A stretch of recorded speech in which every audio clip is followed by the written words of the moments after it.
Detective recap here. Today, I'm going to explain a crime mystery film called Wildthings.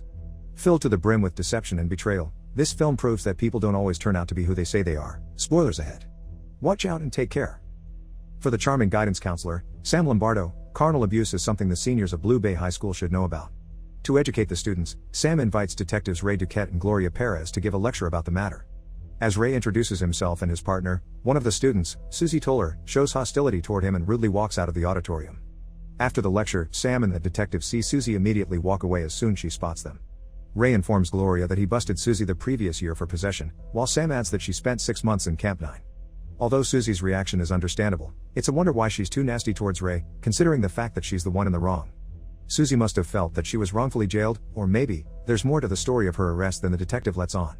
At the school entrance, Sam thanks the detectives for coming to their school, and as they get to their car, Gloria notes how Ray doesn't seem to like Sam. Ray implies that Sam has a thing for schoolgirls, and Gloria teases him that she won't mind sleeping with the guidance counselor. Before the lecture, most of the girl students aren't embarrassed to show their interest in Sam. It is clear enough that Sam is popular among them, which explains Ray's coldness towards him.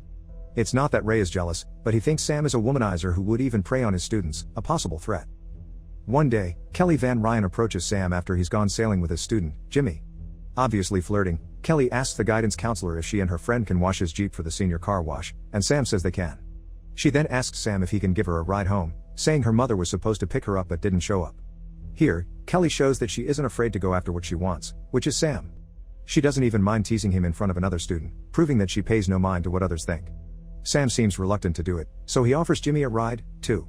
They then see Susie trying to fix her car on their way out of the campus, and Sam asks if she needs a lift home. However, Kelly pisses Susie off by insulting the way she's dressed, and once her car is fixed, Susie flips them off. With Kelly getting dropped off, her mom, Sandra, comes out of the balcony wearing a bikini. To Kelly's irritation, Sandra asks Sam if he'd like to have a drink with her inside, but Sam politely refuses and quickly drives away. Sandra's way of talking to Sam indicates they used to be romantically involved, and Kelly doesn't even bother hiding her annoyance. She's probably irate that she has to compete with her mother for Sam's attention, but Sam isn't even interested in them. On Sunday, Kelly gets to washing Sam's Jeep. She then enters the house without Sam's permission, and as she stands there and drips water on the floor, she looks at Sam salaciously. Later on, Kelly comes out of the house looking upset with her hair and clothes disheveled. When Kelly comes out of the house, it's hard to determine if something really happened to her because there's no proof or witness. Her earlier behavior, her disheveled appearance, and the upset look on her face are telling completely different things. The next day, as Sandra spends the day in bed with Frankie, she receives a call from Kelly's school informing her that her daughter was absent. She quickly asks Sam if he's heard from Kelly, but Sam doesn't know where she is. As they talk, Sandra hears her daughter outside, skeet shooting, so she tells Sam she's already found her. She then tells him that it was nice seeing him the other day, but Sam isn't in the mood for her games and just ends the call. When Sandra asks her daughter why she skipped school, Kelly starts crying and says she misses her dad. Though Sandra sympathizes with her daughter, all she could tell her is that she isn't sure why her father killed himself. As Kelly continues to cry, she confesses that Sam Lombardo violated her. Of course, it's only natural that Sandra will quickly believe anything Kelly says. Though they don't always see things eye to eye, Sandra is still a mother who is protective of her daughter. But things aren't quite adding up, and if only Sandra had spent more time with her daughter and less time with her lover, then maybe she would see right away if Kelly's lying or not. Wasting no time, Sandra contacts Ray and Gloria, informing them of what happened to her daughter. As Gloria records her statement, Kelly starts recounting the events at Sam's house. According to her, Sam started rubbing her shoulders, and she let him because he was a nice guy. The next thing she knew, Sam's hand was already in her shorts from behind. Despite her protests, Sam had her hands pinned behind her and repeatedly urged her to just let it happen. When Sam suddenly stopped, he insulted her by saying no little girl could ever make him finish. Once Ray, Gloria, and Bryce Hunter are done watching Kelly's recorded confession, Gloria deduces that nothing happened between Sam and Kelly. Gloria believes Kelly was just acting because she was disappointed that Sam didn't come on to her when she wanted him to. Gloria then suggests they make Kelly take a polygraph test, but Ray opposes, saying that her lawyer, Tom Baxter, will cut her down. Gloria gets mad that Ray won't back her up, and as they argue, Bryce tells them to start with the investigation. It's difficult to explain how Gloria immediately concluded that Kelly was lying. It may come from her experience as a detective to quickly tell if a person is telling the truth or not, but since they lack any physical evidence, Gloria is right to call for a lie detector test for Kelly. However, they live in a place where even the authorities are afraid of powerful and wealthy people like Sandra Van Ryan and Tom Baxter. Unfortunately for them, Kelly is a Van Ryan. After learning about Kelly's accusations and that Sandra is pushing for his suspension, Sam gets mad and asks Artie why the board would decide without hearing his side first. Feeling sorry for him, Artie tells him to just wait until his name is cleared, but Sam won't hear him out. Sam believes that no one ever gets cleared from an accusation like that, adding that it will follow him wherever he goes. Artie then advises him to hire a lawyer, but he isn't sure where to find one who would agree to go up against the Van Ryans in court. Another proof that money can buy anything, Sandra uses her influence to convince the board to suspend Sam without going through due process. Artie, who has a position in school, can't even do anything about it, which is even more upsetting because he knows what they're doing to Sam isn't fair. After some time, Sam hires Ken Bowden to defend him against the Van Ryans. When Sam insists that he's just Kelly's guidance counselor and nothing more, Bowden assures him he's got nothing to worry about. Even though most people are afraid to go up against someone more powerful than them, there are still few who are willing to do what's right, and one of them is Ken Bowden. Bowden isn't scared to face the Van Ryans in court, but instead, he considers it to be a challenge. That night, Sam goes to a local bar to drink before going home. As he drives, he notices a vehicle following him. It bumps into his Jeep until he goes over the swamp. Bleeding, Sam manages to get out of his Jeep, but the driver, who turns out to be Frankie, punches him and starts beating him up. The next day, Bowden goes to Sam's house and gets startled when Sam comes out with a gun pointed at him. Sam quickly apologizes and invites Bowden inside the house, where he informs him that Frankie Kondo attacked him and was driving Sandra's Range Rover. Bowden wants him to go to the cops and make a statement, but Sam refuses, saying he doesn't need any more trouble from Sandra. Confident that they'll win against the Van Ryans, Bowden brings up the time when Kelly ran away from home and stayed in a motel to get high after her father killed himself. Bowden then says the authorities haven't taken his statement yet because they're still looking for dirt, which they won't find. When Bowden looks at Sam and asks for confirmation, Sam simply says he doesn't sleep with his students. Once again, Sam's beating proves that Sandra can do whatever she wants with him. She can even have Sam killed if she wants to, but of course, she'd rather see her daughter's violator suffer first. And while Sam's punishment is already preceding the verdict, Bowden isn't averse to playing dirty himself, which is clear when he mentioned Kelly's breakdown. One day, Ray and Gloria visit Susie and her grandmother, Ruby, since Susie called them. After finding out that Sam isn't arrested yet, Susie admits that Sam forced himself on her about a year ago in her trailer. As the detectives question her, Susie starts getting upset and aggressive, but she still manages to tell them that once Sam stopped, he said that no little girl could make him finish. With her statement matching Kelly's, Sam is immediately arrested. Though Sam vehemently insists that he's innocent, Bowden only tells him that he's preaching to the choir. Things are definitely looking bleak for Sam. With another victim coming forward and unknowingly corroborating Kelly's story by repeating what she said, there's little room for doubt with his crime. Though it's easy to fault Susie for not coming forward earlier, these things are difficult to report. It's just easier for people like Kelly, who's already rich and powerful. Before the trial, Sandra and Baxter tell the press that they're confident Sam will get what he deserves. However, Susie breaks under Bowden's questioning and admits to court that Sam didn't really defile her.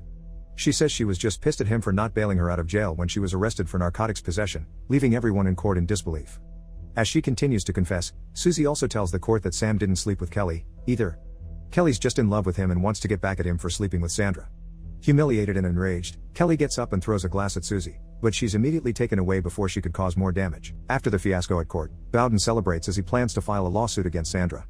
A case of jealousy and betrayal, Susie and Kelly are desperate girls who are willing to ruin a man's life just to avenge their wounded egos. The girls are lucky the judge doesn't punish them for committing perjury, but Bowden isn't the type to let that kind of scheme slide. It is only fair that Sam demands compensation for what he went through because after all, the money he'll get won't even be enough to pay for the damages the girls have done to his life. After Bowden set up a meeting with Baxter and Sandra, Sam finally gets his settlement pay, and Bowden tells him to enjoy the money. Later that day, Sam goes back to school to retrieve his belongings. As he is about to leave, Sam bumps into Kelly, who is infuriated that Sandra is using her trust fund to pay Sam. Kelly attacks Sam in front of everyone, repeatedly hitting him with a book while screaming about how much she hates him. Once Kelly is taken away, Sam tells Artie that he couldn't come back to school even though he wanted to. Kelly's outburst only proves how bitter she is, and she doesn't even hesitate to make a scene in front of everyone. It is a pity that Sam won't be able to go back to his work. This only proves that he was right when he said that being accused of committing carnal abuse isn't something that would just go away. That night, Sam goes to a hotel after losing his house, where he finds Kelly waiting for him. It is then revealed that it's their plan to get money from Sandra all along. When Susie comes out, too, she asks how much is $8.5 million divided among them. After some celebrating, he reminds them that the three of them can't ever be seen in one place before they start to make out and sleep together. This just proves that people aren't always what they appear to be. Sam Lombardo, a respected guidance counselor, turns out to be a manipulative schemer. At this point, it shows that he's the mastermind of getting money from Sandra, and Kelly and Susie are clearly under his spell. At the station, Ray tells Gloria that he believes Sam has hatched the elaborate plan of taking money from Sandra using Kelly and Susie. He then starts following Sam, determined to prove that his theory is correct. Ray has never liked Sam, but the former guidance counselor has never hurt anyone, so he can only despise him from a distance. One day, Ray approaches Kelly as she finishes swimming to ask what she, Susie, and Sam plan to do with the money. Playing innocent, Kelly pretends to be clueless, but Ray doesn't buy it. He says the truth will eventually come out, and it's Susie who will eventually ruin them. Ray visits Susie next and apologizes for what happened to her friend, Davy. He then gives Susie a piece of paper that shows Sam's recent bank activities, revealing that he has just transferred the settlement money to an offshore account. Ray also adds that Sam has just put a down payment on island property and a lease to buy on a sailboat. When he points out that Susie is into sailing, Susie plays dumb and asks why he's telling her all that. Angry, Ray snaps at her and asks if she actually expects Kelly and Sam to share the money with her. Wanting to be left alone, Susie tries to walk out, but Ray catches her by the arm and warns her to keep a close eye on Kelly and Sam. A smart move on Ray's part, he tries to turn Kelly and Susie against each other. Seeing that Susie is high-strung, Ray plays his card right by making Susie doubt her accomplices. And during their confrontation, it is also revealed that Susie's anger towards Ray roots from something he did to her friend, Davy. While the two don't go into details about it, it is clear that Susie is deeply hurt by it. Upset, Susie calls Sam once Ray is gone but fails to reach him. She then goes to Kelly's house to tell her what happened, clueless that Ray is following her. Susie gets mad that Kelly contacted Sam, and as they talk, she receives a call from the former guidance counselor. Sam asks Kelly if Susie is with her, and when Kelly confirms it, Sam instructs her to calm her friend down. He then says he'll handle everything before asking Kelly to get Susie so they can both listen to what he has to say. Meanwhile, Ray stays hidden as he records a video of Kelly and Susie. Sam tells them to watch out for Ray before reminding Susie not to fall apart. When the call ends, Susie accuses Kelly of double-crossing her, but Kelly denies it then insults her. Even more upset, Susie slaps Kelly for trying to touch her. Taken aback, Kelly slaps Susie, too, before grabbing her by the hair and dragging her to the pool. There, Kelly tries to drown Susie, but Susie manages to break free from her. As she swims towards the stairs, Kelly grabs her by the leg and realizes that Susie really is scared. Eventually calming down, the girls start kissing, and as they make out, Ray continues to record them. In spite of the scheming they took part in, Kelly and Susie are just volatile young girls. Sam must have realized this, and this makes them easy pickings for exploitation. On one hand, you have Kelly, who's still hung up on her father's death while not receiving enough attention from her mother. Then there's Susie, who's clearly a troubled girl with her own string of problems, financial and otherwise. Being the guidance counselor, you'd think that Sam would do his job and actually give them guidance and counsel, but instead, he fools around with both their bodies and Kelly's trust fund. The next day, Ray shows the footage to his colleagues, but Bryce isn't happy that Ray went to the Van Ryan's property without authorization. And unfortunately, the audio from the recording is unintelligible, so they can't hear the girls talking about Sam. Though Bryce warns about Sandra suing for invasion of privacy, Ray is unmoved and reveals that he brought Sam in for questioning. Sam is furious, and he threatens to sue them next time Ray drags him to the station. When he's free to go, Sam insults Ray then takes his leave. After some time, Kelly takes a drunken Susie by the beach, where Sam is waiting for them. He tells Susie that he wants them to celebrate one last time before they split up, and she agrees. However, when Sam orders Kelly to get a blanket from her mom's car, he repeatedly attacks Susie with a bottle of champagne. After that, Sam and Kelly wrap Susie's body in plastic before loading her to the back of the Range Rover. Sam then casually wipes the blood off his face before going to the swamp to dispose of Susie's body. Kelly is visibly shaken after hearing Susie's screams, but it is unclear if she's aware of Sam's plan to kill the girl right from the beginning.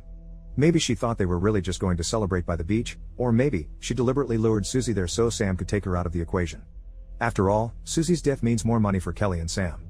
And since Susie's the weakest link, having her gone would make them feel safer. Ray and Gloria then investigate Susie's disappearance. Ray asserts that Kelly and Sam are responsible for it, then asks Gloria to check on Susie's car for him. Meanwhile, Ray goes to the beach with Jimmy, where the boy shows him the spot where he and Susie used to hang out. As he investigates the place, Ray finds traces of blood on an old boat and teeth in the dirt. Ray then calls his colleagues and the forensic team to show them where Susie was killed. Since there's no body, Ray believes that Sam has dumped Susie in the swamp. After learning that Susie's car has been found at the bus terminal, Ray insists that Sam is behind everything and that Kelly will be next. However, Bryce tells Ray to get off the case and warns him not to go near Sam. But as soon as he's out of earshot, Ray asks Gloria to keep an eye on Sam, and in exchange, he will drop the investigation if the teeth are not Susie's. Although Ray won't show it, he must be thrilled that he'll finally be able to nail Sam. Susie doesn't mean a thing to him anyway, and her disappearance just gives Ray a chance to go after the former guidance counselor. Ray is so confident that Sam is the culprit that he isn't even looking for other suspects. However, Gloria doesn't feel the same way and thinks her partner is mistaken about Sam. Gloria does as she's told and watches Sam, while on the other hand, Sam receives a call from Kelly. The girl is panicking, but Sam assures her that they'll be fine as long as they stick to their plan. He then reminds Kelly to stay at the guest house, before going outside to talk to Gloria. After informing him that Susie's missing, she asks him where he was the previous night. Ray smoothly evades the question that invites Gloria to his room. There, he gives her Kelly's file which shows her history of violence. Kelly has once threatened the lives of Sandra and Susie, and as Sam tells Gloria more about Kelly's anger issues, he implies that Kelly might be responsible for Susie's disappearance. Trying to seduce Gloria, Sam claims that he didn't tell them about it during the trial because he had principles back then, but not anymore. He then tells Gloria to leave, and Gloria calls Ray to tell him she's going home and that Sam is gone. Pissed, Ray informs her that the blood found on the scene matches Susie's. To this, Gloria just tells him that if Susie really is dead, then Bryce might be on the right track about Kelly. Unfortunately, the keen eye and sharp wit that Gloria had when calling crap on Kelly's victim statement is now nowhere to be found. Perhaps Susie had it with her when she was killed. To be more accurate, though, Gloria just finds him hot. With how Sandra and Sam have been finessing everyone, It just goes to show that the strongest forces in the world are big dollar bills and attractive, scheming men. But the third strongest force happens to be the ego of a detective with a hunch, so it's anyone's guess as to what will win out in the end. Worried about Kelly, Ray goes to the Van Ryan's residence to look for her. When Ray enters the house, he is greeted by an agitated Kelly, who wants to know why he's there. The two then engage in a struggle, and after 3 shots are fired, Ray comes out of the house, injured. Seeing the officer on the ground, Sandra rushes inside and screams upon finding Kelly's body. At the station, Ray recounts how Kelly attacked and shot him in the shoulder, and he claims that he had no choice but to return fire. Because of this, Ray is eventually fired from the force for insubordination. After finding Susie's blood in Sandra's Range Rover, the police department concludes that Susie was murdered by Kelly. After Susie's disappearance and Kelly's death, it is later revealed that Sam and Ray have been working together all along. Although Sam is upset that Ray killed Kelly, he agrees with his partner when he says that they don't have any more loose ends. Since the bank will take 2 more days to complete the money transfer, Ray decides to stay. When you open up a Russian Matryoshka doll, you'll find a smaller doll inside it, and when you open that smaller doll, you'll just find another one inside it, too. That's what the tale of Ray and Sam is. Just when the story thread is unknotted, a new twist shows up. Later on, the two are sailing when Sam suddenly attacks Ray. As Ray leans over the railing, Sam suddenly steers the wheel, causing Ray to fall overboard. However, Ray manages to hold on to the boat, and he attacks Sam, who pretends to be clueless. As the men fight each other, Susie suddenly appears. She's actually alive, and she's sporting a new hairdo. With a spear gun, the girl quickly shoots Ray in the leg. Ray asks for Sam's help, but Sam ignores him, saying he shouldn't have killed Kelly and Susie's friend, Davy. Susie then shoots him again, and Ray goes overboard once more. Susie and Sam then watch Ray as he bleeds, struggling to stay afloat. At this point, it would just be easier to assume that the entire town is in on Sam's scheme. The man is a masterclass in deception, and Susie is unbelievable herself. After all, the girl had her death faked just to have a bigger share in the millions. Sometime later on, Gloria visits Ruby to talk about Ray. Ruby informs her that Ray used to have a relationship with one of the girls over at the Glades, and Davy had a crush on her. One time, Davy caught Ray beating the girl, so Ray killed him. Susie, however, witnessed everything, so Ray busted Susie and sent her to jail for 6 months just to prove that he could. She then reveals to Gloria that Ray got Sandra's mom pregnant with Susie, making Sandra and Susie half-sisters. When Sandra's mom died, Ruby took in Susie and raised her like her own granddaughter. Before Gloria leaves, she sees Ruby's son, Walter, tending to Susie's boat. Gloria is surprised that Susie can sail, and Walter tells her that Susie's IQ is above 200. Another unexpected revelation is that Susie is actually Kelly's half-aunt. Gloria, who's been partners with Ray for quite some time now, clearly doesn't know that he's a dirty detective. He's been abusing his power ever since, and he's had no problems covering up his deeds. Meanwhile, Susie, who's been portrayed as a teen with no future at all, is actually a genius. Unfortunately, she's forced to use her wits to do bad things just to survive. Back at the boat, Susie poisons Sam and knocks him overboard. It is then revealed that Susie is the one who hatched the plan of getting money from Sandra. Initially, she blackmailed Sam by showing him his pictures with Kelly in bed. She's also the one who instructed Sam to befriend Ray and involve him in her scheme, and later on, she forced Sam to pull out 2 of her teeth. However, Sam couldn't do it, so she did it herself. It is also revealed that Ray killed Kelly and planted the gun in her hand before shooting himself to make it look like a struggle. After some time, Bowden meets with Susie and gives her the money they got from Sandra. He informs her that he's already set aside the money for Ruby and Walter, and of course, his fee. As Susie walks away with the cash, Bowden reminds her to be good. Susie must have waited long to get her scheme into motion because what she did required insane patience and elaborate planning.